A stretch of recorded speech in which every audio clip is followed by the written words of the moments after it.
Virat chilli powder అన్ని రకాల వంటలకు పచ్చళ్లకు సరైన chilli powder. No colour, no chemicals.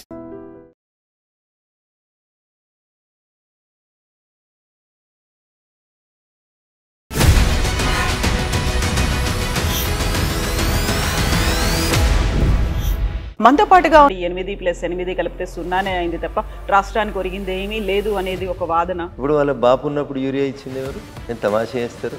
మీరుంటే చక్కగా ఉంటుంది, పక్కన ఉన్నాడు ఉంటే చేతనైతే లేదనే మాటలు ఏం మాట్లాడతారు మీరు?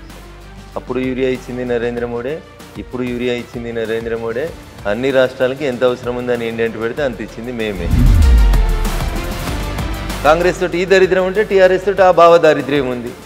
ఇద్దరు కలిసి మమ్మల్ని బదనాం చేసే కార్యక్రమం తప్పితే ఏముంది అందులో చెప్పండి. సార్ ఇప్పుడు బీఆర్ఎస్ బీజేపీకి బీటీం కాదా? వాళ్ళు ముస్లిమ్స్కి రిజర్వేషన్స్ కావాలని కొట్లాడతారు కేసీఆర్ వాళ్ళు. కాంగ్రెస్ కొట్లాడుతుంది. కాంగ్రెస్ బీఆర్ఎస్ ఒకటవుతుందా, బీజేపీ బీఆర్ఎస్ ఒకటవుతుంది? సో ఇప్పుడు మీరు ఈ మాటలన్నింటిలోనూ ఓట్ చోరీతో పాటుగా అన్నది సిబిఐ, ఈడీలు, ఐటీ ఈ అన్నింటినీ త్రిశూల వ్యూహాన్ని అమలుపరుస్తున్నారని అదే రోజు కదా రేవంత్ రెడ్డి కూడా కాళేశ్వరం ప్రాజెక్ట్ మీద సిబిఐకి ఇస్తోంది అని. మీరు ఈ ప్రశ్న రాహుల్ గాంధీనో రేవంత్ రెడ్డినో అడగాలి. కాంగ్రెస్ చేసిన తప్పులకు వచ్చి బీజేపీ వాళ్ళని సమాధానం చెప్పమంటే మాకు ఏమవసరం ఉందని సమాధానం. ఇది ఈ సిబిఐని ఈడీని తీసుకొచ్చింది బీజేపీ పార్టీ నరేంద్ర మోడీ గారు కాదురా బాబు. మీ నాయనమ్మ మీ తాత ఉన్నప్పుడు తెచ్చిరు, వాళ్ళని అడుగురా భయాన్ని అడిగిరారా భయ అని చెప్పాలి కదా. బయటకు వెళ్ళినటువంటి రాజా సింగ్ ఆయన ఎందుకు కిషన్ రెడ్డి గారికే సవాళ్ళు విసురుస్తున్నారు? ఇద్దరు ఉన్నారు కాబట్టి ఆ ఇద్దరిట్లో ఎవరు మాట్లాడినా కరెక్ట్. మొత్తం బీజేపీ ఐడియాలజీనే పుచ్చుకున్నారా? పుచ్చుకోకపోతే బీజేపీ కండవట్లేదు.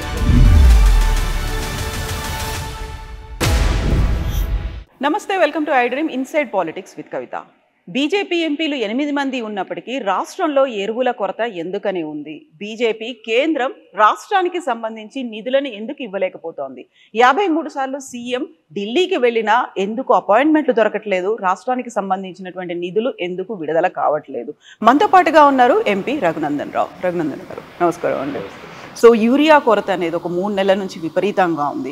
యూరియాని ఎవరైతే తెస్తారో ఎవరైతే ఇస్తారో వాళ్ళకే మేము ఓటేస్తామంది బీఆర్ఎస్ వైస్ ప్రెసిడెంట్కి సంబంధించి ఓటింగ్లో కూడా పాల్గొనలేదు. సో తప్పు ఎవరిదంటారు అక్కడ? ఓట్లు లేని వాళ్ళు ఓటేస్తామని బెదిరిస్తే ఎవరేం చేస్తారు? 4 ఎంపీలు ఉన్నారు కదా రాజ్యసభ. లోక్సభలో వాళ్ళకి ఒక్క ఎంపీ కూడా లేడు కదా కవిత గారు. సో మేము చేసేది ఈ దేశం బాగుండాలని పనిచేస్తుంది నరేంద్ర మోడీ గారి నాయకత్వంలో తప్ప ఓట్ల కోసం సీట్ల కోసం మేము పంచాయతీ చేసేటోళ్ళం కాదు. యూరియా ఈ రాష్ట్రానికి కొంత డిలే, టెక్నికల్గా ఒక 1 వీక్ 10 డేస్ కొంత యూరియా డిలే ఉంటుంది. కానీ 100% రైతన్నలకి ఆగస్టు 1 వరకు ఎంత యూరియా కావాలనో అంత యూరియాని అందించడం లోపల కేంద్ర ప్రభుత్వం 100% సఫలీకృతమైంది, చక్కగా పనిచేసింది. దాన్ని డిస్ట్రిబ్యూషన్ చేయడం లోపల కాంగ్రెస్ పార్టీ వైఫల్యం అయితే దాన్ని ఒక ఉద్యమంలాగా మలిచి రాష్ట్ర ప్రభుత్వాన్ని బదనాం చేసి కేంద్రాన్ని బదనాం చేసడం లోపల టీఆర్ఎస్ కొంతమేర సక్సెస్ అయింది. కాకపోతే ఇప్పుడు తేవడంలో విఫలమయ్యారు, లేకపోతే ఇప్పించడంలో విఫలమయ్యారు. ఉన్నటువంటి 8+8 కలిపితే 0 అయింది తప్ప రాష్ట్రానికి ఒరిగింది ఏమీ లేదు అనేది ఒక వాదన. ఇప్పుడు జర్నలిస్ట్గా పనిచేసి వచ్చిన కాబట్టి జర్నలిస్టులని అనే అధికారం నాకు ఉందని అనుకుంటాను. తెలుగు మీడియాకి బాగా పైత్యం ఎక్కువ కవిత. ఇప్పుడు వాళ్ళ బాపు ఉన్నప్పుడు యూరియా ఇచ్చింది ఎవరు? కేటీఆర్ వాళ్ళ నాయన ఉన్నప్పుడు లేదా కేసీఆర్ వాళ్ళందరికీ తెలంగాణ ఉద్యమకారులందరికీ బాపు అయినా కేసీఆర్ 10 ఏళ్ళు ఈ రాష్ట్రాన్ని పాలించినప్పుడు యూరియా ఇచ్చింది ఎవడు? మేం కాదా? నేను తమాషా చేస్తారు. మీరుంటే చక్కగా ఉంటుంది, పక్కన ఉన్నాడు ఉంటే చేతనైతే లేదనే మాటలు ఏం మాట్లాడతారు మీరు అసలు?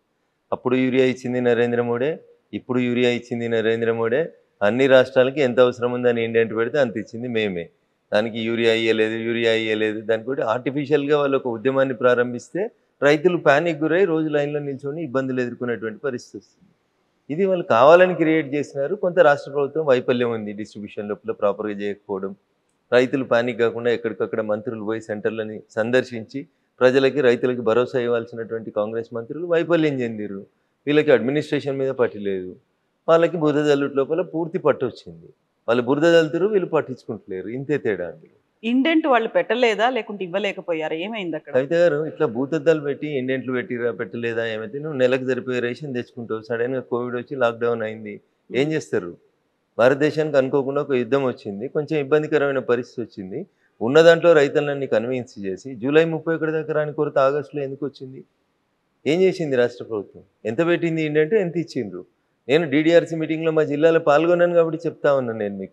నేను జూలై లాస్ట్ వీక్లో గౌరవ మంత్రి వివేక్ గారితో కలిసి పాల్గొన్నప్పుడు నేను అడిగిన మా జిల్లా కలెక్టర్ గారిని, యూరియా మీకు సరిపోయినంత వస్తుందా వస్తలేదా? ఆగస్ట్ ఇండెంట్ సరిగా పెట్టిండ్రా పెట్టలేదా అని అడిగినాను.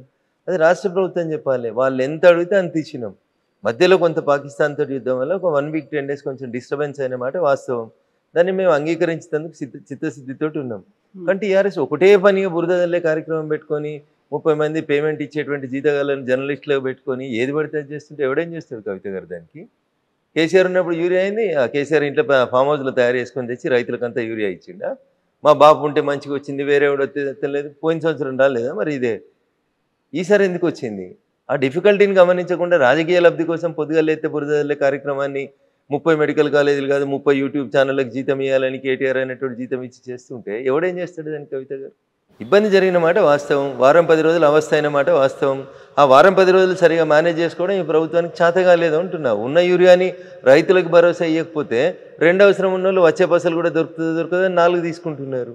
దీనివల్ల కొంత కొరత వచ్చింది. కొంత బ్లాక్మెయిల్ చేస్తూ ఉన్నారు, కొంత బ్లాక్ మార్కెటింగ్ చేస్తూ ఉన్నారు, డీలర్లు కొంతవరకు ఇబ్బంది పెడతా ఉన్నారు రైతుల్ని. దీన్ని కంట్రోల్ చేయాల్సినటువంటి రాష్ట్ర ప్రభుత్వం చేయలేక వైఫల్యం చెందితే అగో పులి అంటే ఇగో తోకని వీళ్ళు ఇక దాన్ని భూతద్దంలో పెట్టి వీళ్ళు రచ్చ చేసి రైతులంతా పానిక్ క్రియేట్ చేసే కార్యక్రమాన్ని చేస్తూ ఉన్నారు. వాళ్ళది కత్తి కాదు నెత్తి కాదు, రాష్ట్రంలో లేరు, ఢిల్లీలో లేరు, అందుకని వేస్తూనే ఉన్నారు బురద. 30 యూట్యూబ్ ఛానళ్ళని పెట్టి పేమెంట్ ఆర్టిస్టులను పెట్టి నడిపిస్తూ ఉన్నారు, నటన చేస్తూ ఉన్నారు. ఎట్లయితుంది అట్లా కవిత గారు? బాధ్యత ఉండాలి, ఏదన్నా బాధ్యత ఉండాలి, భరోసా ఇవ్వాలి రాష్ట్ర ప్రభుత్వంపై. ఏసీగా ఇంత ఉంది, ఇంత స్టాక్ ఉంది, ఇంత లేదు, మీరు ఇట్లా ఉండండి అని వాళ్ళకి చెప్పుకునే పరిస్థితి లేదు రాష్ట్ర ప్రభుత్వానికి. ఒక మంత్రి పోయి ఏ జిల్లాలో కలెక్టరేట్లో కూర్చొని సమీక్షించి చెప్పడు. కాంగ్రెస్ తోటి ఈ దరిద్రం ఉంటే టీఆర్ఎస్ తోటి ఆ భావ దారిద్ర్యం ఉంది. ఇద్దరు కలిసి మమ్మల్ని బదనాం చేసేయాలనే కార్యక్రమం తప్పితే ఏముంది అందులో చెప్పండి. సో వాళ్ళిద్దరు కలిసారని మీరు అంటున్నారు. మొన్న ఎన్నికల్లో ఓటేయకపోవడానికి కారణమే బీఆర్ఎస్ బీజేపీకి బీ టీంలా ఉంది కాబట్టి ఓటేయలేదని జయరాం రమేష్. బీఆర్ఎస్ అనేది ఇర్రెలెవెంట్ అవుతుంది రాష్ట్ర రాజకీయాల్లో. నేను ఈ మాట ఏదో రఘునందన్ కావాలని టీఆర్ఎస్ని తిడతాడు కాబట్టి తిట్టాలని తిడతలేడు, ఓకేనా? అరే నీ కుటుంబాన్నే కంట్రోల్ చేసుకోవడం చేతలు అయితే లేదు, రేపు నీ రాష్ట్రాన్ని ఏం కంట్రోల్ చేస్తావు నువ్వు? బిడ్డకి కొడుకు మధ్యలో ఆస్తుల పంపకాలలో పంచాయతీ నడుస్తూ ఉంది, దాన్ని సరి చేసుకోరు ఫస్ట్. మీరు బీఆర్ఎస్లో అది ఆలోచించుకోరు ఫస్ట్. అది ఆలోచించుకోవడం చేత కాదు, అది చేయడం చేత కాదు. బావకు నాకంటే ఎక్కువ పదవులు ఇస్తారు అని మరదలు ఇల్లు చేస్తూ ఉంది. కుటుంబాన్ని చక్కదిద్దుకో, నలుగురున్న కుటుంబాన్ని చక్కదిద్దుకోలేనోడు రేపు 4 కోట్ల తెలంగాణ ప్రజల్ని చక్కదిద్దాడు, రేపు మా బాపు మళ్ళీ వస్తాడు, మేము మళ్ళీ వస్తాం, వచ్చి ఏం చేస్తారు? బిడ్డకే న్యాయం చేయలేవు, నేను దేశంలో ఎవరికి న్యాయం చేస్తావు? తొలి తెలంగాణ క్యాబినెట్లో ఒక ఆడబిడ్డకు మంత్రి పదవి వేయకుండా అట్లా ఆడబిడ్డలకి అన్యాయం చేసినావు. ఆఖరికి రెండో దాంట్లో ఇప్పుడు నీ బిడ్డనే చెప్పి బయటకు వచ్చింది, మా నాయన మొత్తం సామాజిక తెలంగాణకు వ్యతిరేకం, మా నాయననే తప్పు చేసిండు అని చెప్తుంది. ఇంకేం ముఖం పెట్టుకుని వచ్చి ఓట్లు అడుగుతారు రేపు టీఆర్ఎస్ వాళ్ళు? దేనికోసం అడుగుతారు ఓట్లు? సంపాదించిన అక్రమాస్తుల్ని బిడ్డకి కొడుకు సరిగా వంచలేదని చెప్తాడా? లేకపోతే బిడ్డకి పదవి వేయక మా అల్లుడికి పదవి ఇచ్చినా అల్లుడు ఇంకోటి చేస్తున్నాడని చెప్పుకుంటాడా? ఏం చెప్తారు మీరు రేపు వచ్చి? ఏం టీఆర్ఎస్ ఏం బీఆర్ఎస్ ఏడున్నదని ఇర్రెలవెంట్ అయిన వాళ్ళ గురించి మీరేదో ముచ్చట పెడతారు మళ్ళీ నాతోటి వచ్చి. ఏమున్నది అందులో? ఏడున్నారు వాళ్ళు, ఏడున్నారు కవిత గారు? ఎందుకు లేరు మెదక్ పార్లమెంట్లో? ఏం చెప్తారు మీరు? ప్రజాస్వామ్యం కర్తం, ప్రజలు ఓట్లు వేస్తారు, మీకు ఓట్లు వేస్తలేరు కదా, రేపు ఇంకా వేయరు మీకు. నిన్ననే మన ఒక జర్నలిస్ట్ కృష్ణ అనుకుంటా మిత్రుడు 10 ప్రశ్నలు సమాజం ముందు నుంచి సర్వే చేసిండు. ఏమొచ్చింది సర్వే రిపోర్టు? మాకేం కాలే, మంచిగా ఉన్నామని బింకనాలు పొంకనాలు కొట్టి పొద్దుగాల బావ ప్రెస్ పెడితే పొద్దుగుకి ట్వీట్ పెట్టుడు, గివే కదా అలా పంచాయతీ, బావమరుదుల పంచాయతీలే కదా. అలా ఏం చేస్తున్నారండి వాళ్ళకి? మీరు చూడు, నిజంగా నేను చాలా స్పష్టంగా చెప్పదలుచుకున్నా మీకు. ఈ 18 నెలల్లో గత ఏడాది నుంచి హరీష్ రావు గారు ఒక జిల్లాకు వస్తే దానికి పోటీ కేటీఆర్ గారు ఇంకో జిల్లాకు పోవాలి. హరీష్ రావు గారు ప్రెస్ మీట్ పెడితే కేటీఆర్ గారు ట్వీట్ పెట్టాలి, హరీష్ ట్వీట్ పెడితే కేటీఆర్ గారు ప్రెస్ మీట్ పెట్టాలి, బావ సిరిసిల్లకు పోతే మరి కరీంనగర్ పోవాలి. ఇది తప్ప వాళ్ళిద్దరి పోటీ పంచాయతీ తప్ప వాళ్ళు ప్రజలకు చేసింది ఏంది? ఏం చేసిర్రు? 10 ఏళ్ళలో మీరు చక్కదిద్దింది ఏందని? ఓ గ్రూప్ 1 పెడితే కోర్టుకు పోతుంది, గ్రూప్ 1 పోతుంది, గ్రూప్ 2 పోతుంది, గ్రూప్ 3 పోతుంది. అసలు ఎవరి కొంపల బంగారం వచ్చింది? మీ కొంపల తప్ప పక్కన కొంపల బంగారం రాలే. ఆఖరికి వచ్చిన ఆ బంగారాన్ని సరిగా వంచుతలేమనే కదా ఇలా బిడ్డి పంచాయతీ పెట్టిందంతా. దేని కొట్లాడుతున్నారు కవిత గారు వాళ్ళు? అన్నా చెల్లె దేని కొట్లాడుతున్నారు? బావమరదలు దేని కొట్లాడుతున్నారు? నేను మాట్లాడితే బీజేపీని నాకు ఏదో కేసీఆర్ మీద కోపం ఉంది, కేసీఆర్ కుటుంబం మీద కోపం ఉందని కింద మళ్ళీ పేమెంట్ బ్యాచ్లో 200లకు జీతం ఇచ్చి కామెంట్లు పెట్టిస్తుంటాడు కేటీఆర్ అనేటోడు.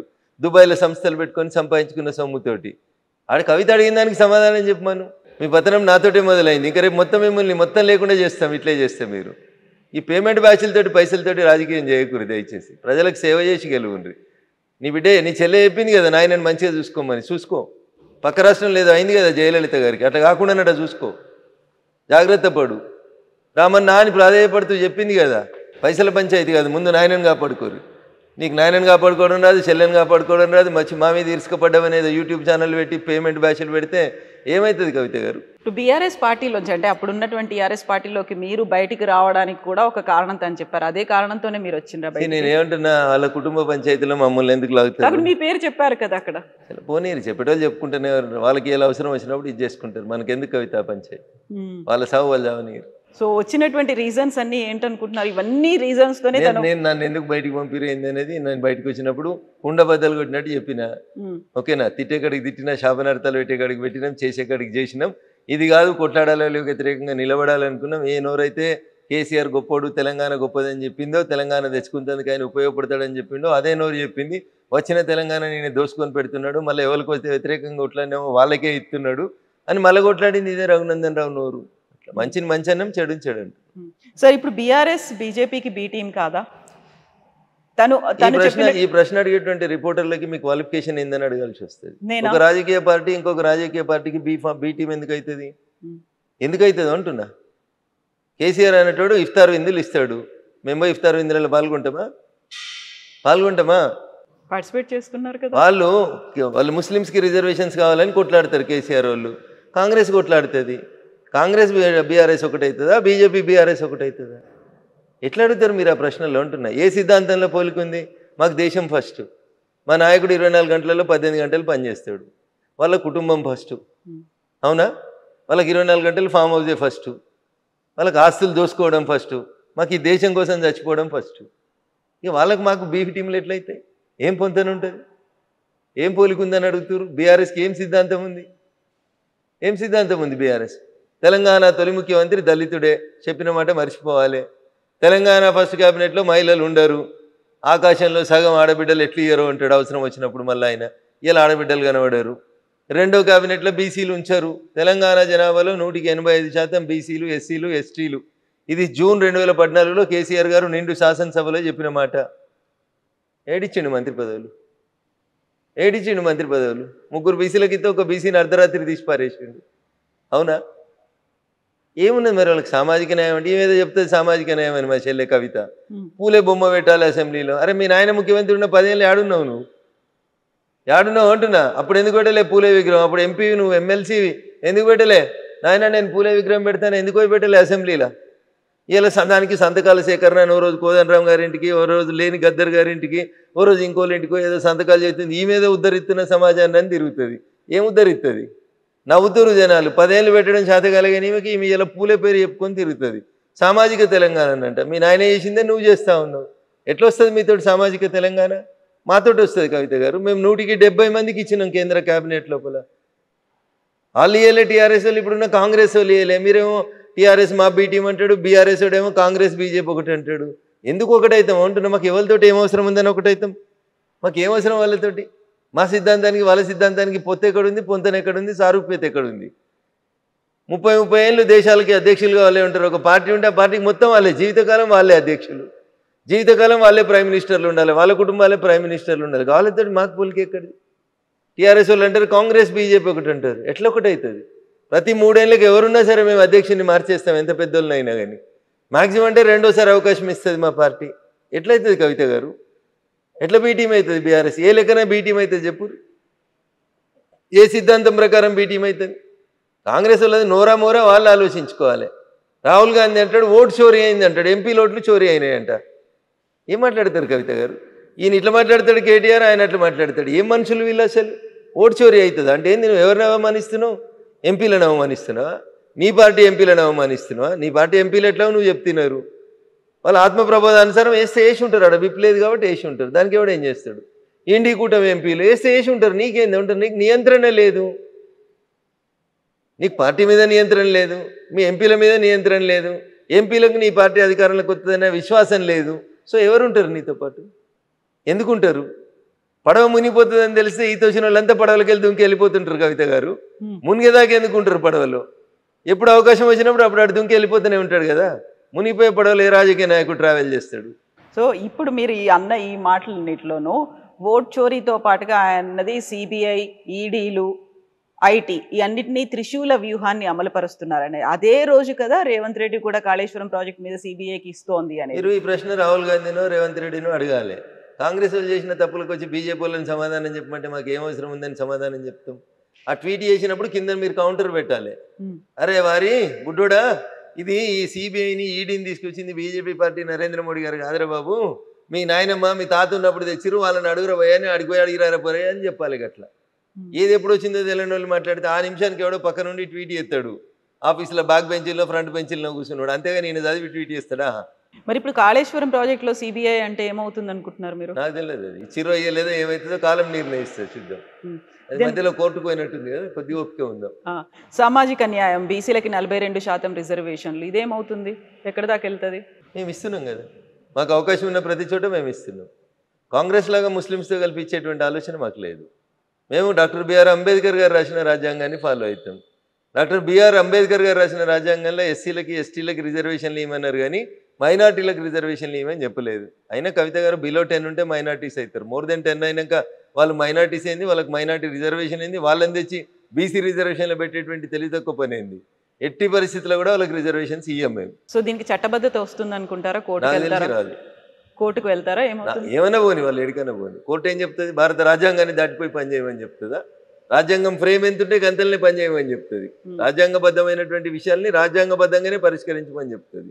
రాజ్యాంగం లిమిట్ని దాటి పనిచేయమని ఎవరెట్లా చెప్తారు కవిత గారు? ఇప్పుడు 42% రిజర్వేషన్ ఇయ్యనంత వరకు స్థానిక సంస్థల ఎన్నికలు రావు. వాళ్ళకి ఎన్నికలు పెట్టే ధైర్యం లేక వాళ్ళ మాట మాట్లాడితే నేనేం చేస్తాను? గెలిచి నీకు ఇవాళ 18 నెలలు 20 నెలలు అవుతుంది, ఇవాళ దాకా ఎలక్షన్స్ పెడతలేరు మీరు.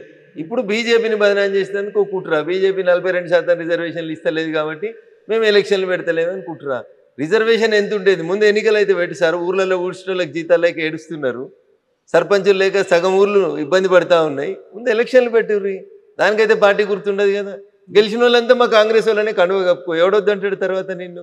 ఎలక్షన్లు పెట్టన్నా అంటున్నాం మేము. నువ్వు 42% వాళ్ళకే ఇచ్చేసి పెట్టుకో. 42%లో 10% ముస్లింలకు ఇవ్వడం వల్ల హైదరాబాద్ లాంటి సిటీ లోపల మీరు 150 కార్పొరేటర్లు ఉంటే దాంట్లో వాళ్ళు 10-15 మంది వాళ్ళే వచ్చేస్తున్నారు. ముస్లిం మైనార్టీలు బీసీ కోటా కింద వస్తూ ఉన్నారు. దీన్ని మేము వ్యతిరేకిస్తూ ఉన్నాం. సో ఇప్పుడు మీరు కిషన్ రెడ్డి గారి గురించి చెప్పారు, ఆ అధ్యక్షుడి గురించి మాట్లాడిన తర్వాత వెరీ రీసెంట్గా బీజేపీ నుంచి బయటకు వెళ్ళినటువంటి రాజా సింగ్, ఆయన ఎందుకు కిషన్ రెడ్డి గారికే సవాళ్ళు విసురుస్తున్నారు, ఛాలెంజ్లు చేస్తున్నారు, మన ఇద్దరం పోటీ పడదాం, రాజీనామాలు చేసి రమ్మని? సో మీరు ఇద్దరు అన్నారు కాబట్టి ఆ ఇద్దరిట్లో ఎవరు మాట్లాడినా కరెక్ట్గా ఉంటుంది. నేను మూడో వ్యక్తిగా బయట నుంచి చూస్తుంటే నాకు సరిగ్గా కాకుండా అది బీజేపీ పార్టీయే కదా, మాకు కనిపించట్లేదు, మాకు అర్థం కావట్లేదు. నేను అదే చెప్తా ఉన్నా మీకు. కిషన్ రెడ్డి గారు మాట్లాడినా బాగుంటుంది, లేదా ఆ ప్రశ్నకు సమాధానం రాజా సింగ్ గారు చెప్పినా బాగుంటుంది. మధ్యలో నేను థర్డ్ పర్సన్ అయితే కదా కవిత గారు, నేను మాట్లాడడం బాగుంది. సరే, మీరు ఇప్పుడు పొంతన పోలిక సిద్ధాంతాలు ఎక్కడున్నాయి అనుకుంటే, బయట నుంచి వచ్చినటువంటి వాళ్ళందరికీ కూడా డిఫరెంట్ ఐడియాలజీలు సిద్ధాంతాలు ఉన్నాయి. వాళ్ళందరూ బీజేపీలోకి వచ్చిన తర్వాత మొత్తం బీజేపీ ఐడియాలజీనే పుచ్చుకున్నారా? పుచ్చుకోకపోతే బీజేపీ కండువ ఎట్లా కప్పుకుంటారు? ఇప్పుడు ప్రస్తుతం నేనేం చెప్తున్నా మీకు, కండువ కప్పుకున్న మరుక్షణం నీకు నచ్చితేనే కండువ కప్పుకుంటావు. మీరు ఎందుకో కండువ కప్పుకుంటలేరు. మీరు మా ఇంటికి వచ్చి ఇప్పుడు నేను బలవంతంగా మీకు ఏమైనా కండువ వేస్తున్నానా? వేయను కదా. మీరు మా సిద్ధాంతాలు నచ్చి మా నాయకత్వం నచ్చి వచ్చి జాయిన్ అవుతున్న వాళ్ళు పాత సిద్ధాంతాలు ఇంకా మోస్తా అంటే మా పార్టీ ఎందుకు ఊకుంటుంది? కాకుండా గ్రూపులు ఎందుకు కనిపిస్తున్నాయి? చాలా గ్రూపులు కనిపిస్తున్నాయి. గతంలో కరీంనగర్ కి సంబంధించి బండి సంజయ్ కావచ్చు, ఈటెల రాజేందర్ ఒకరి మీద ఒకరు మాట్లాడుకున్నటువంటి పరిస్థితి ఉంది. బండి సంజయ్ గారు మాట్లాడిన మాటలలో ఎక్కడ ఈటెల రాజేందర్ గారి పేరు రాలేదు, ఈటెల రాజేందర్ గారు మాట్లాడిన ఎక్కడ కూడా బండి సంజయ్ గారి పేరు రాలేదు. మీడియా అదే చెప్తున్నది, తెలుగు మీడియాకి ఉత్సాహం ఎక్కువ, నారద ముని వారసులం అనుకొని అట్లే అదే పంచాయతీని కొనసాగి తెలుగు మీడియానే ఇట్లుంది దురదృష్టం. కాకపోతే కేంద్రంలో ఎందుకు గోడీ మీడియా అనేది కూడా అట్లనే వస్తుంది, కేవలం మోదీ భజన మాత్రమే చేస్తున్నారు వాళ్ళు అనేది. మోడీ భజన చేస్తుంటే ఓటు చోరీ అవుతుందని పాదయాత్ర చేస్తుంటే రోజు టీవీలలో పేపర్లలో ఎట్లా వస్తుంది? మోడీ మీడియా అయితే రాహుల్ గాంధీ బొమ్మలు ఎట్లా కనబడుతున్నాయి? ఓటు చోరీ చేసిండని రాహుల్ గాంధీ మాట్లాడితే టీవీలలో ప్లేట్ బ్రేకింగ్లు ఎట్లా వస్తాయి? రావు కదా. మోడీ మీడియా అయితే రాహుల్ గాంధీ అనే పేరే రాదు కదా టీవీలలో. మేము స్వేచ్ఛ ఇచ్చినాం కాబట్టి మీరు ఏదైనా మాట్లాడుతున్నారు. మేము ఉన్నట్టు మాట్లాడుతున్నాం కాబట్టి మీకు బాధ అనిపిస్తుంది. మేము నిజంగా నియంతృత్వం పోతే మీరేడ మాట్లాడతారు? అంత మోడీ మీడియా అయితే వేరే పేర్లు ఎందుకు కనబడతాయి ఈ దేశం లోపల? We are free. మేము మళ్ళీ చెప్తా ఉన్నాం, బిఆర్ అంబేద్కర్ గారు రాసిన రాజ్యాంగం ప్రకారమే అందరినీ పనిచేసుకోమని అడుగుతున్నాం. దాన్ని మీరు ఎక్కువ ఫాయిదా ఉటాయిస్తున్నారు, అయినా మేము మౌనంగా భరిస్తా ఉన్నాం. ఓకే, సో ఇప్పుడు తెలంగాణ బీజేపీలో ఏం జరుగుతుంది అంటే, ప్రశాంతంగా కొత్త అధ్యక్షుడు రామచంద్రరావు గారి నాయకత్వంలో భారతీయ జనతా పార్టీ కార్యక్రమాలన్నీ బాగా చేసుకుంటూ ముందుకు సాగుతుంది.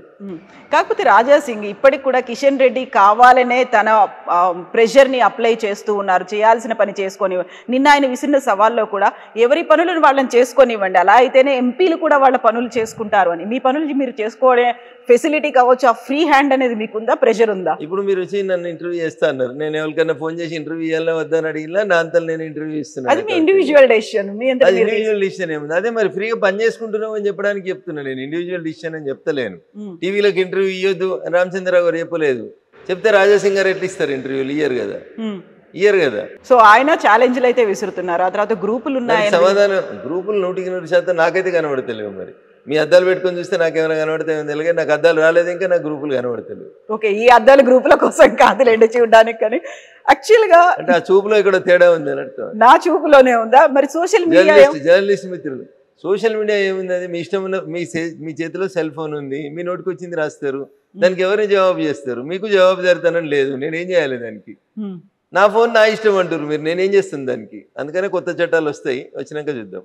ఎప్పుడు వస్తున్నాయి? ఏం చట్టాలు అవి? సమయం సందర్భాన్ని బట్టి తీసుకొస్తాం. సో నియంత్రించే చట్టాలా, గ్యాగ్ ఆర్డర్స్ లాంటివి వస్తున్నాయి? ఏం చెప్తామని నేను చట్టాలు తీసుకొస్తామని చెప్పినాం, నియంత్రిస్తామని చెప్పలేదు. నేను ఏం చట్టాలు తెస్తారంటే, మీరు నా ఇంట పైసలు ఉన్నాయి, నేను 10 మందికి సరిపోయి భోజనం వండుతాను, ఒకళ్ళే తింటారు, 9 మంది భోజనం రోడ్డు మీద వారేస్తా అంటే ఏస్ అది ఆపాలే అని చెప్తాం. అది నియంత్రించే చట్టం అవుతుందా?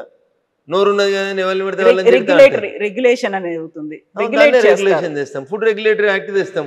మీరు హోటల్కి పోతారు, 10 మందికి సరిపోయి టిఫిన్ ఆర్డర్ ఇస్తారు, మీకు నచ్చిన 2 ఇడ్లీలు తిని మిగతా అంతా బయట వారేంటే బయట ఫుడ్ లేకుండా చచ్చిపోతున్న జనం కోసం ఆలోచించమని మేమంటాం. అది మీకు నియంత్రణ లాగా కనబడుతుంది. నా డబ్బులు నా ఇష్టం అంటే ఎట్లా ఒప్పుకుంటారు? నీ డబ్బులు కాదు, ఈ దేశంలో నువ్వు పనిచేస్తే నీకు వచ్చిన వేతనం అది. ఈ దేశంలో మిగతా ఎట్లున్నారో కూడా చూడాల్సిన సామాజిక బాధ్యత ఉంటుంది మీ మీద. దాన్ని విస్మరించి నా ఇష్టం ఉన్నట్టు నేను ఉంటా అంటే ఉండనియేది. ఈ దేశంలో కొన్ని సంస్కృతులు, పద్ధతులు, సాంప్రదాయాలు, విలువలు, చట్టాలు, రాజ్యాంగం ఉంది. ఇది ఎటు పడితే అటు ఎవరు పడితే వాళ్ళు ఏది పడితే చేస్తామంటే నియంత్రించేందుకు బరాబరి చట్టాలు వస్తాయి. మీరు ఏమనుకుంటే మాకేమవుతుంది? జనానికి ఉపయోగపడే చట్టాలు తీసుకొస్తాం. ఎస్, ఈ నియంత్రణకి నాకు ఈ మధ్య జరిగిన ధర్మస్థల ఇన్సిడెంట్స్కి సంబంధించి అక్కడున్నటువంటి మఠాధిపతులు, సన్యాసులు అందరూ వెళ్ళి అమిత్ షాని కలిసిన తర్వాత ఆయన ఒక మాట అన్నారు అని, నియంత్రించడానికి ఒక చట్టం అనేది తీసుకొస్తాం. ఎందుకంటే రిలీజియన్ సిస్టమ్కి సంబంధించి హిందూ మఠాల మీదనో, హిందూ దేవాలయాల ప్రార్థనాలయాల మీదనే అటాక్ అవుతుంది కాబట్టి దానికి సంబంధించినటువంటి ఒక చట్టం తీసుకురావాల్సినటువంటి అవసరం ఉంది. ఆ దిశగా మేము ఆలోచిస్తున్నామని. అది కూడా రాబోతుందా? ఇప్పుడు సికింద్రాబాద్లో మీరు ఒక హనుమంతుని దేవాలయం ధ్వంసం అయింది. ఏం చెప్పారు పోలీసు వాళ్ళు? ఓ మతిస్థిమితం లేని కర్ణాటకకు చెందిన వ్యక్తి చేసిండు అని చెప్పారు. తర్వాత నా పార్లమెంట్లో వచ్చి సదాశివపేటలో ఒక హనుమంతుని గుడి ధ్వంసం అయింది. అదేదో మతిస్థిమితం లేనోడు పోయింది చేసిండ్రు అన్నారు. రీసెంట్గా ఒక 1 month బ్యాక్ నేషనల్ హైవే మీద రుద్రారం అనే విలేజ్లో హనుమంతుని విగ్రహం ధ్వంసం అయింది. వీళ్ళంతా పక్క రాష్ట్రాలకు వెళ్ళి వచ్చి మతిస్థిమితం లేని వాళ్ళు వచ్చి 100 kilometers ట్రావెల్ చేసి వస్తుంటే వాడికి మధ్యలో మసీదు కనబడతలేదా? రోడ్డు మీదనే ఉంటాయి కదా మసీదులు. వాడికి దారిలో ఎక్కడ చర్చి కనబడతలేదా? 200 kilometers ఒక హనుమంతుని కూడా కనబడుతుందా? అంటే దేవాలయాల మీద దాడులు జరుగుతుంటే మౌనంగా చూసుకుంటూ ఉండాలి. మేము 100% ఉన్న హిందువులు మౌనంగా ఉండాలి. 10% లేని వాళ్ళు వచ్చి రోడ్ల మీద మా మసీదును ముట్టొద్దు, మేము రోడ్డు మధ్యలో కడతామంటే సపరేట్ కూకోవాలన్నా?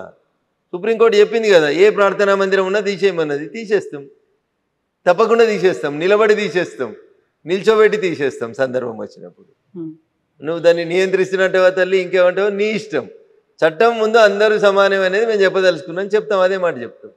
సో ఇక్కడ నుంచి సీఎం కేంద్రానికి 53 సార్లు వెళ్ళాడు. కాకపోతే కేంద్ర ప్రభుత్వం తరఫున రావాల్సినటువంటి హామీలు కావచ్చు, విభజనకు సంబంధించినటువంటి ఇప్పటికీ అమలు జరగలేదు అనే దాంతో పాటుగా బడ్జెట్ కేటాయింపులు అనేవి. కవిత గారు, నేను అందుకని తెలుగు మీడియాకు పైత్యం అని చెప్పిన. 53 సార్లు పోయినప్పుడు ఎన్నిసార్లు మోడీ గారిని కలిసిరు, ఎన్నిసార్లు కేంద్ర మంత్రులను కలిసిరు? మీ దగ్గర లిస్ట్ ఉందా? లేదు. పేపర్ కటింగ్లు ఉన్నాయా? తీసుకురారు. ఒక 15 రోజుల తర్వాత మళ్ళీ కలుద్దాం కవిత గారు. నేను ఓపెన్గా ఛాలెంజ్ చేస్తున్నా. 53 సార్లు వచ్చిండు కదా ఆయన. కాంగ్రెస్ పార్టీ పెద్దలను కలవడానికి ఎన్నిసార్లు వచ్చిండు ఢిల్లీకి?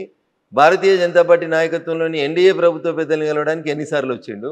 కాంగ్రెస్ వాళ్ళు ఎన్నిసార్లు అపాయింట్మెంట్ ఇచ్చారు? ప్రభుత్వ పెద్దలు ఎన్నిసార్లు అపాయింట్మెంట్ ఇచ్చారు? తీరు మీ 53 అపాయింట్మెంట్లు డేట్లు దిగిరు. నేను ఇంట్లో లేను, ఇంట్లో ఉంటే నా దగ్గర ఫైల్ ఉంది. ఏ రోజు వచ్చిండు, ఏ రోజు ఎంతమందిని కలిసిండు అనేది నేను ఇస్తాను మీకు లిస్టు. వచ్చిన ప్రతిసారి మేము ఇచ్చినాం. ఆఖరికి నీకు రాహుల్ గాంధీ నీకు ఇవ్వలేదు టైం, మేము ఇచ్చినాం. మా ప్రధానమంత్రి గారు ఇచ్చిర్రు, ఈ దేశ ప్రధానమంత్రి గారు ఇచ్చిర్రు. ఎట్లా కవిత గారికి ఇట్లా అంటే బురద తలితే ఎట్లా?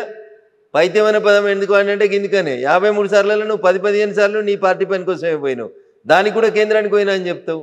ఫండ్స్ ఇచ్చే విధానం, అరే మీ యూపీఏ ప్రభుత్వం అధికారంలో ఉన్నప్పుడు రేవంత్ రెడ్డి గారు కాంగ్రెస్ పెద్దలారా యూపీఏ 1 యూపీఏ 2 హయాంలో మీరు 32% ఫండ్స్ని డివల్యూషన్ ఆఫ్ ఫండ్స్ అని ఒక చట్టం ఉంటుంది.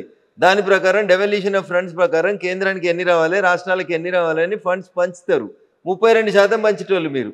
ఆక్స్ఫర్డ్లో చదువుకొని ప్రపంచంలో గొప్ప ఆర్థికవేత్త అన్న మన్మోహన్ సింగ్ గారు ఈ దేశాన్ని పాలించిన 10 ఏళ్లలో కేంద్రం నుంచి రాష్ట్రాలకు వచ్చిన నిధులు 32% అయితే భారత ప్రభుత్వం నరేంద్ర మోడీ గారు ప్రధానమంత్రి అయిన మే 2014 నుంచి ఇప్పటిదాకా మేము ఇస్తున్న నిధులు ఎవరు అడగకముందు మేము పెంచింది 42%కి పెంచినాం. కవిత గారు మీకు ఎందుకు కనబడతలేవు? అందుకనే మళ్ళీసారి ఎల్వి ప్రసాద్ పోయి కళ్ళు మళ్ళీ మంచి చెక్ చేసుకోరని చెప్తున్నాం. మీరు 53 సార్లు వచ్చింది మా కోసం కాదు, డివల్యూషన్ ఆఫ్ ఫండ్స్ రాసింది మేం కాదు, భారత రాజ్యాంగంలో ఫండ్స్ పంపిణీ ఎట్లా జరగాలని చెప్తే గట్లే చేస్తూ ఉన్నాం. గతంలో ఉన్నటువంటి కాంగ్రెస్ ప్రభుత్వం వచ్చే కంటే ముందు, అంటే నరేంద్ర మోడీ గారు అధికారంలోకి వచ్చే కంటే ముందు 32% రాష్ట్రాలకు నిధులు ఇస్తే మేము అధికారంలోకి వచ్చినాక 42% నిధులు ఇస్తామని చెప్తున్నాం ఇస్తున్నాం. ఎందుకు? 10 ఏళ్ళు ముఖ్యమంత్రిగా చేసిరు కాబట్టి, మోడీ గారికి ముఖ్యమంత్రుల కష్టాలు తెలుసు కాబట్టి రాష్ట్రాలకు ఇచ్చే డబ్బుల్ని పెంచిండు కదా. మీరు ఏ ఊరికైనా పోయి ఈ రాష్ట్రం కాదు ఏ రాష్ట్రానికైనా పోయి చూడు, ఆ రాష్ట్రంలో రోడ్లు ఎవరైనా ఎత్తురు అంటే ఒక్కటే ఒక నేషనల్ హైవే డిపార్ట్మెంట్ వేస్తుంది, భారత ప్రభుత్వం వేస్తుంది. రైల్వే 4 లక్షల కోట్ల రూపాయలు ఖర్చు పెట్టి రైల్వేలు ఎక్స్పాన్షన్ అవుతున్నాయి, బ్రాడ్ గేజ్లు అవుతున్నాయి, ఆర్ఓబీలు ఆర్యూబీలు metre గేజీలు broad గేజ్లు అవుడు, Vande Bharat ఎక్స్ప్రెస్లు. Secunderabad railway station పోయి చూడు కవితమ్మ, శంషాబాద్ ఎయిర్పోర్ట్ తోటి పోటీ పడేటట్టు ఉంది. అది గవి కనబడాయి మనకి. కేంద్రం పైసలు ఇస్తలేదు. ఎవరు ఇస్తుర్రు? చెర్లపల్లికి పోయి చూడు, 1000 కోట్లు పెట్టి కట్టినాం రైల్వే టెర్మినల్, ఎట్లుందో చూడురు ఒకసారి. దేశంలో ఎప్పుడో స్వతంత్రం కంటే ముందు కట్టిన రైల్వే స్టేషన్లు. తెలంగాణలో 42 రైల్వే స్టేషన్ల రూపురేఖలు ఎట్లా మారినాయో చూడురు. ఇప్పుడు రైల్వే స్టేషన్లలో ఎస్కలేటర్లు వచ్చినాయి. కవిత గారు మీరు ఎప్పుడైనా రైలు ఎక్కితే తెలుస్తుంది. పోయి సికింద్రాబాద్ రైల్వే స్టేషన్ చూడుర్రి, చెర్లపల్లి రైల్వే స్టేషన్ చూడుర్రి. అరే నిన్ననో మొన్ననో పేపర్లో రాసుకుంటున్నాడు రేవంత్ రెడ్డి, ఫ్యూచర్ సిటీకి వెళ్ళి అమరావతి దాకా రోడ్ ఎత్తాడట 12 లైన్లు. పైసలు ఎవరు ఇస్తున్నారు? కవిత గారు మేమే ఇస్తున్నాం. కోమటిరెడ్డి వెంకటరెడ్డి గారు చెప్తారు, హైదరాబాద్ టు విజయవాడ మేము 8 లైన్ల రోడ్ చేస్తున్నాం. పైసలు ఎవరు ఇస్తారు? గ్రీన్ఫీల్డ్ ఎక్స్ప్రెస్ హైవే భారత ప్రభుత్వం నరేంద్ర మోడీ గారు ఇస్తారు. సూర్యాపేటకి వెళ్ళి ఖమ్మం పోవాలంటే ఇంతకుముందు 3 గంటలు పడుతుండే కవిత గారు, ఇప్పుడు గంట కూడా పట్టది. ఎవరు ఇచ్చిరు నేషనల్ హైవే? భారత ప్రభుత్వం నరేంద్ర మోడీ గారి నాయకత్వంలో ఇచ్చింది. ఏం మాట్లాడతారు కవిత గారు? పైసలు వస్తా లేకపోతే మీరు ఒక్కసారి గట్ల పోరి, ఇంకా మేడ్చల్కి వెళ్ళి కొంపల్లికి వెళ్ళి అత్వెల్లి గట్ సైడ్ పోయి రండి రోడ్డుకి. నరకం కనబడుతుంది రోడ్డు మీద. ఇలా 6 లైన్స్ రోడ్ వేసి 1200 కోట్లు ఇచ్చి పని చేపిస్తా ఉన్నాం. నా పార్లమెంట్ కాన్స్టిట్యున్సీ ప్రారంభమయ్యే బిహెచ్ఎల్ దగ్గరికి రండి. బిహెచ్ఎల్ చౌరస్తాలో సిగ్నల్ పడితే గంట ఏడ్చుకుంటా నిల్చుంటారు జనాలు. ఇప్పుడు 5 నిమిషాల లోపల బిహెచ్ఎల్ చౌరస్తా పారైపోతారు. సుమారు 200 కోట్లతోటి ఫ్లైఓవర్ కట్టినాం, నేషనల్ హైవే మీద కట్టినాం. మియాపూర్ చౌరస్తా నుంచి సంగారెడ్డి చౌరస్తా దాకా 6 లైన్స్ రోడ్ వేస్తా ఉన్నాం. నేషనల్ హైవేస్ నడుస్తున్నాయి. మీరు ఏదైనా కూరుకోయి స్టేట్ హైవేస్ చూసినా పోరు ఎట్లుందో చెప్తా నేను. మీరే కంపేర్ చేసి చూడు state highways and national highways, ఎవరి పనితీరు ఎట్లుందో తెలుస్తుంది. ముఖం మంచి లేక దెబ్బలు కొడితే ఎట్లా తల్లి? ఇప్పుడు ఇవన్నీ చెప్తున్నటువంటి రఘునందన్ రావు ఇన్ని రకాలుగా మాట్లాడుతుంటే ఎందుకని బయట మాట్లాడట్లేదు మీరు? వీటి వినిదా? ఇది బయట కాకపోతే ఇంట్లో మాట్లాడుకుంటున్నాం. ఇంటర్వ్యూలో మాట్లాడేది కదా, ప్రపంచం అంతా చూస్తుంది కదా. ఇంటర్వ్యూలో ప్రతి మీటింగ్ కి ఇప్పుడు నాతో పాటు మీరు సిద్దిపేటకి రండి, కొద్దిసేపు అయిన తర్వాత నేను జిఎస్టీ మీద అవగాహన సదస్సు పెడుతున్నా. నిన్న పెట్టిన గజ్వేల్లో, మొన్న పెట్టిన మెదక్లో గంటన్నర వర్తక వాణిజ్య వ్యాపార అడ్వకేట్లు, డాక్టర్లు, కిరాణా దుకాణాలు, సిమెంట్ దుకాణాలు, హార్డ్వేర్ దుకాణాలు అందరినీ కూర్చోబెట్టి 2 గంటలు వస్తున్న కవిత గారు జనానికి బయట మాట్లాడకపోతే ఇంట్లో మాట్లాడుతున్నాడు. కాకపోతే చేసినటువంటి పథకాలు కేంద్రం అయితే ఏమేవైతే తీసుకొచ్చిందో ప్రాజెక్టులు వీటన్నిటి గురించి చెప్పాల్సినటువంటి బీజేపీ ఎంపీలు ఆ స్థాయిలో చెప్పలేకపోతున్నారు కదా అనేది. రోజు పొద్దున్నే సాయంత్రం దాకా నా ఫేస్బుక్ ఓపెన్ చేసి చూడు, రోజు ఎన్ని గంటలు అరుస్తా ఉన్నా, ఎన్ని గంటలు చెప్తా ఉన్నా. పాల మీద పైసలు తగ్గించినాం, పాల మీద తగ్గించినాం, ఉప్పు మీద తగ్గించినాం, మందుల మీద తగ్గించినాం, మీరు తిరిగే స్కూటీ మీద తగ్గించినాం, మీ సార్ తిరిగే కారు మీద తగ్గించినాం, దేని మీద తగ్గియలేదు. ఆఖరికి హెల్త్ ఇన్సూరెన్స్ మీద 0 చేసినాం, జిఎస్టీ తగ్గించి మీ ఇంటికి నెలకు 15,000 రూపాయలు ఖర్చు తగ్గించినాం. దాని గురించి మాట్లాడారు ఎందుకు కవిత గారు? మేం చెప్పకపోతే ఎవరు చెప్తా ఉన్నారు? ప్రతి పేదోడికి లాభం జరుగుతుంది జిఎస్టీ వల్ల. 12 లక్షలు ట్యాక్స్ ఎగ్జంప్షన్ ఇచ్చినాం కదా మీకు. ఎవరిచ్చిర్రు? నరేంద్ర మోడీ గారి నాయకత్వంలో నిర్మలా సీతారామన్